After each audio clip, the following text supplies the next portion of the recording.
Yo les potes, bienvenue dans cette nouvelle vidéo. On va analyser et évoquer toutes les dernières infos, toutes les dernières rumeurs du mercato parisien. À part Vitinha, pour l'instant, aucune recrue est arrivée. Bon, c'est déjà pas mal, hein. Vitinha, 22 ans, jeune joueur, meilleur joueur jeune du championnat portugais qui vient renforcer le milieu de terrain avec Marco Verratti. On sait que Renato Sanchez, ça va être compliqué vu que le PSG ne veut pas débourser plus de 10 millions d'euros pour le Portugais. Il va falloir quand même se renforcer au milieu de terrain, mais c'est pas une priorité pour l'instant pour le Paris Saint-Germain, qui vise plutôt la défense et l'attaque. On va parler d'abord des départs, hein. Comme vous le savez, Colin Dagba a rejoint Strasbourg en prêt, Alphonse Areola a rejoint officiellement et définitivement West Ham, où le PSG a récolté 9,5 millions d'euros. Le PSG valorise Arnaud Kalimuendo à 25 millions d'euros et est tenté de le vendre s'il est vraiment convoité. Le club a déjà reçu des offres, mais voilà, ils ne lâcheront pas à moins de 25 millions d'euros. Des clubs anglais sont intéressés par Arnaud Kalimuendo, même si je pense qu'il aurait été utile au Paris Saint-Germain. Deux très belles saisons avec le Racing Club de Lens, mais bon. Voilà, c'est pour ça qu'il ne faut pas trop s'emballer hein, avec Campos, hein, même avec Enrique. Enrique, il est resté de 2017 à 2019, après il est parti, donc s'ils l'ont pas gardé, ça veut dire beaucoup de choses. Après lui, sa mission c'est de vendre des joueurs, Luis Campos c'est d'en faire venir. Mais voilà, pour l'instant, je suis dubitatif sur le mercato parisien et vraiment j'attends de voir. En tout cas, en ce qui concerne Hugo Ekitike, le PSG a la conviction qu'il peut boucler le dossier Hugo Ekitike après la réunion de la semaine dernière. Hein, le joueur ne veut pas manquer l'opportunité Paris Saint-Germain. Christophe Galtier, le nouveau coach, adore son profil, comme Luis Campos. À voir combien le Paris Saint-Germain posera. Difficile d'imaginer une offre de plus de 30 millions d'euros de la part du Paris Saint-Germain. Bon, Hugo Ekitike, 19 ans, profil intéressant, qui peut jouer neuf, qui peut jouer à droite, qui peut jouer à gauche. Très rapide mais perfectible, avec une très grosse marge de progression. Tu passes du Stade de Reims au Paris Saint-Germain, c'est assez compliqué de s'adapter. Donc si c'est pour faire comme Arnaud Kalimuendo ou Julian Draxler ou Pablo Sarabia et compagnie, c'est pas la même, c'est pas la peine du tout. Donc voilà, en ce qui concerne Robert Lewandowski, le Polonais est considéré comme l'option numéro 1 en attaque par le Paris Saint-Germain. Les dirigeants rêvent de l'associer à Kylian Mbappé. Paris ne veut pas manquer l'occasion s'il y a possibilité. On sait que Lewandowski veut partir. On sait que le Barça, pour l'instant, n'a pas les moyens et va plus sur Rafinha que sur... j'ai oublié son nom, que sur Robert Lewandowski. Parce qu'en plus, Robert Lewandowski coûte très cher. Le Bayern de Munich demande 75 millions d'euros. Robert Lewandowski va sur ses 35 ans. Il lui reste seulement 1 an de contrat. Donc c'est assez compliqué. Je ne vois pas quel club, même si c'est un serial buteur... Même si c'est une machine à but, je vois pas qu'il va mettre 75 millions d'euros sur Robert Lewandowski.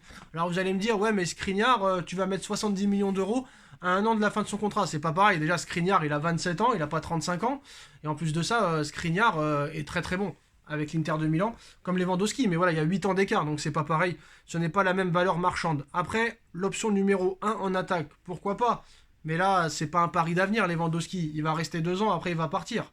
Alors que Scamacca, lui, il a 23 ans. Mais le problème, c'est que c'est sûr que quand tu vois les stats, quand tu vois l'expérience, quand tu vois les performances, c'est peut-être mieux de mettre 60 millions sur Lewandowski que 50 millions sur Scamacca. Parce que Scamacca, c'est quoi ses références? C'est une bonne saison l'année dernière. Sinon, c'est que des prêts en série B où il a marqué très peu de buts.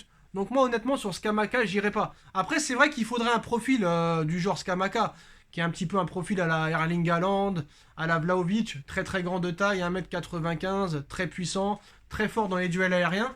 Et ça, le PSG, depuis le départ de Zlatan, il n'a jamais trouvé. Donc c'est vrai que ça ferait du bien au Paris Saint-Germain. Lewandowski pourrait prétendre à ces critères, mais c'est un feuilleton qui pourrait durer très longtemps. Est-ce que Lewandowski a envie de venir au Paris Saint-Germain? Ça, j'en suis pas sûr. Parce que moi, honnêtement, Robert Lewandowski, je le vois pas au FC Barcelone. C'est pas un profil Barça, c'est pas un profil à la Xavi.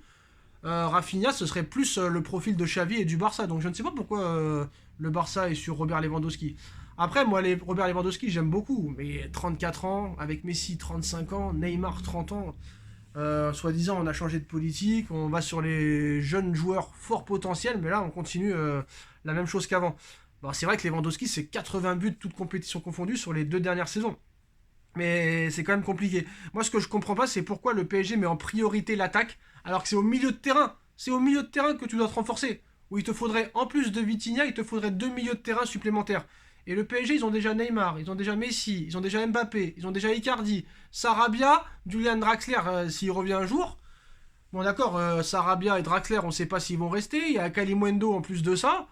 Voilà, après avec Lewandowski, en fait les trois profils, Lewandowski, Hugo Ekitike et Scamacca, il y a trois problèmes. C'est que Lewandowski il est en fin de carrière et tu pourras pas le garder longtemps, genre 2 ans maximum. Hugo Ekitike il est trop jeune et on sait pas s'il a vraiment le talent pour jouer très clairement au Paris Saint-Germain. Et Scamacca c'est un peu le même profil, enfin le même profil. On sait pas ce qu'il pourrait donner, c'est pas une valeur sûre à 100%. Après tu me diras, Icardi soi-disant c'était une valeur sûre. On a dépensé 70 millions d'euros pour qu'il aille se taper des putes trans au bois de Boulogne et qu'il trompe sa femme. Donc à un moment donné, stop les problèmes. Hein. Donc voilà, bon en tout cas quand ils arrivent à Paris, les mecs, on dirait qu'ils ont jamais vu une boîte de nuit de leur vie. Ça c'est aussi le problème. C'est sûr qu'en Allemagne, à Hanovre, à Francfort, à Munich, je sais pas si c'est la même chose qu'à Paris. En tout cas, dès qu'ils arrivent à Paris, ils pètent les plombs les gars. Donc je ne sais pas très clairement quoi en penser, mais je pense que le PSG fait faux bon. Déjà, pourquoi 3 attaquants? Déjà un seul ça suffit. Un seul, avec tout ce que tu as déjà sur les côtés. Et en remplacement, voilà. Icardi, je suis désolé, si tu le relances, si vraiment tu as, un coach compétent avec un staff compétent, tu peux le remettre sur le droit chemin. Donc à un moment donné, Icardi, il a été acheté 70 millions d'euros, en plus il est revenu fit, il a perdu 5 kilos. Le mec, il a l'air d'avoir faim, donc pourquoi ne pas redonner une chance à Icardi en doublure? Voilà, en doublure. Bref, c'est bizarre. Donc voilà, en tout cas, au milieu de terrain, bah, à part Renato Sanchez, il n'y a pas vraiment de nom. Moi, je comprends pas. Bon, certes, De Jong, il veut pas partir du FC Barcelone. Mais De Jong, il est disponible. Pourquoi ne pas aller sur De Jong? Franchement, De Jong, Marco Verratti, Vidinia, franchement, là, t'es refait. Honnêtement, t'es refait. Pourquoi tu te lances pas sur De Jong? Au lieu de. T'as acheté des Paredes 47, t'as acheté des Draxler 40, t'as acheté des joueurs 70 millions d'euros qui ont rien montré sur le terrain. Franchement, De Jong, c'est le même prix. Il a la force de son âge, il a son talent. Franchement, là, à côté de Marco Verratti et Vitinha, franchement, tu retrouverais le milieu de terrain. Marco Verratti, Thiago Motta, Matuidi. Franchement, il faudrait foncer sur De Jong. Je ne comprends pas pourquoi ils foncent pas sur De Jong. C'est pour ça que la stratégie de Campos, je la comprends pas trop. Après, regardez, hein, Vitinha, quand il a signé, aucun média ne l'annonçait. Donc peut-être qu'ils vont nous sortir des lapins du chapeau un petit peu comme ça, où personne n'a vu le joueur arriver, et d'un seul coup on va te sortir le PSG a un accord avec ce joueur-là, qui viendra d'Allemagne, de Serie A, de Bundesliga, de Liga, je ne sais pas, ou même du championnat portugais, hein, parce qu'il y a beaucoup maintenant de joueurs qui achètent, beaucoup de clubs qui achètent au championnat portugais, parce que c'est un très bon championnat. On va savoir si le championnat portugais n'est pas meilleur que celui de Ligue 1. Donc voilà les postaux. En tout cas, Robert Lewandowski, priorité en attaque, option numéro 1. Scamacca est la piste la plus avancée pour l'instant. Et Hugo Ekitike ne veut pas rater l'opportunité de rejoindre le Paris Saint-Germain, qui voit en lui une réelle opportunité. Mais bon, si c'est pour faire banquette sur le banc, c'est pas clairement ce qu'il faut. Donc voilà. Mais bon, apparemment le PSG, c'est priorité l'attaque, mais pas le milieu de terrain. Donc je ne comprends pas. Est-ce que les médias et les journalistes vont faire leur boulot en posant très clairement les bonnes questions? Parce que Luis Campos, on l'a pas clairement vu, il ne s'est pas encore exprimé. Je pense pas qu'il s'exprimera autant que Leonardo, parce que Leonardo, il aimait bien le show devant la presse, devant les médias. Alors qu'Enrique, on l'a pas entendu en 2 ans. Je pense que Luis Campos, ça va être très rare ses interventions. Donc voilà les postos, dites-moi en commentaire ce que vous en pensez. On like, on partage, on commente, on s'abonne. Et on se retrouve très vite pour une nouvelle vidéo. Tchuss.